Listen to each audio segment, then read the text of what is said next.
Hi, my name is Katie Leach, and I'm a librarian here at Shasta College. This video is going to go over how to use OneSearch AI Research Assistant. First, we'll want to navigate over to the library homepage. It looks like this. You'll go to shastacollege.edu/library, or you can Google Shasta College Library and it will pop right up. Once you're on the library homepage, go ahead and select Advanced Search. And that will bring you to a whole new menu. And then you can select Research Assistant with those three little stars next to it. It will prompt you to log in. Just use your portal information and then you can get right into it.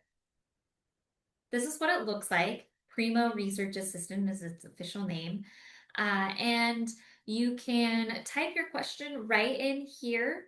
And it also gives some example questions if you're just kind of like really brainstorming, you just want to try it out. I recommend selecting those three lines to filter your results a little bit. I like to choose journal articles in the last 5 years, and I want them available online. That way I'm not getting abstracts or things that I can't access. And then you could put in right where it says, what is your research question? You can just type in using natural language like you would in a Google search. And you can always go back and refine that a little bit if you need to. So you'll see this is a real question that I used with a student, and they were looking at how is AI contributing to global warming. So we have 5 sources at the top, and then it gives you an overview of sources that you can read through. And it notes where it got the information. And so you can read that overview of sources. It's a great kind of way to start researching. You can click on view more results and it will do a library search and take you back to our library catalog. In my experience, that search that it does is not great, and so you'd need to refine it or talk to me in the library and we can take a look at that. But you might try it just in case. Down below, if you scroll past that overview, this is what I think is most helpful. And it's the related research questions.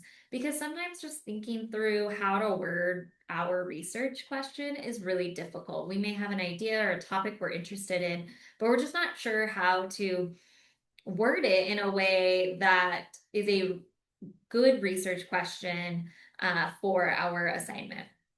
So this gives some ideas. When I worked with this student, we decided to choose what are the environmental impacts of AI technologies, because that was essentially the original question, but in a more stated in a neutral way versus how is it contributing, which leads the articles and the research to only find things about how AI contributes to global warming versus the environmental impacts, which expand beyond global warming and talks about both impacts that are positive, negative, or neutral. And so it gave us a little more to work with and could help us as we research come up with the information and then make a determination on what the student wanted to write about. And so that's what I suggest is taking a look at these. It can really help you in your research question development and topic exploration. So then once we use that, you just click on that question and it does a whole new search for you. So we have 5 articles here. Some of them were a little different than what we originally got. And then it gave us an overview. You will notice the overviews sound pretty similar for each one. If you continue to use the research assistant, you'll notice similarities. And that's because it is generative AI and it is just predictive text in there. And I'll talk about that in a little bit more.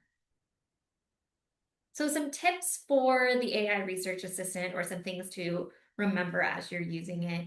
It's great for exploring your topic. It's good for brainstorming research questions and figuring out how to articulate those research questions. Do not copy and paste the AI overview. So there is a tendency for students to really want to copy and paste that or maybe quote that. It's not a replacement for reading the articles, so you really need to just use the overview to determine how relevant those articles are. and a jumpstart, not a replacement for that. Know that the AI research assistant is using a limited data set. So it is not searching everything out on the internet. It is only searching the articles within a certain collection. And so that means that it might miss information. And an example of that would be if you were to ask it about something, a current event that just happened, it would not have the answers to that because there are no articles, research articles about a current event that happened yesterday or earlier today. So it's not going to be very good at that. Also, if it's something that our databases do not cover, which happens sometimes, we don't have databases for every topic in the world at Shasta College. So, for example, when we ask the AI research assistant for information regarding the history of Hawaii, it did not give us information prior to US occupation, which Hawaii has a whole history there.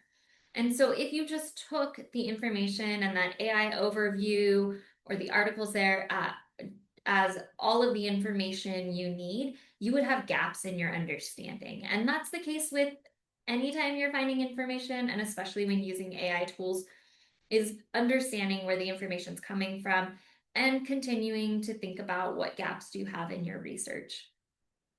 Double check any AI summaries. Um, Sometimes it gets it wrong. It is not a thinking human being, so it might have errors in it. So you'll want to double check that. It's not a replacement for reading articles. That's still a requirement when you are researching something and writing a paper or giving a presentation. You really should be reading the text of the article and having a good understanding of it. This is a jumpstart for research, and you'll likely need to do more research, but it's a good place to start. It's a place that kind of gives you some grounding and some understanding about your topic and language for it so that we can do that deeper research together. So, those are just some things to keep in mind. Also, if you have any questions, if you're wondering what is appropriate use of this, how do I critically think about this and assess the articles, feel free to reach out to me at askalibrarian@shastacollege.edu. I would love to chat more. Or you can stop by the library and talk to me or one of the other librarians, and we would love to see you here. Thanks and have a great day. Bye.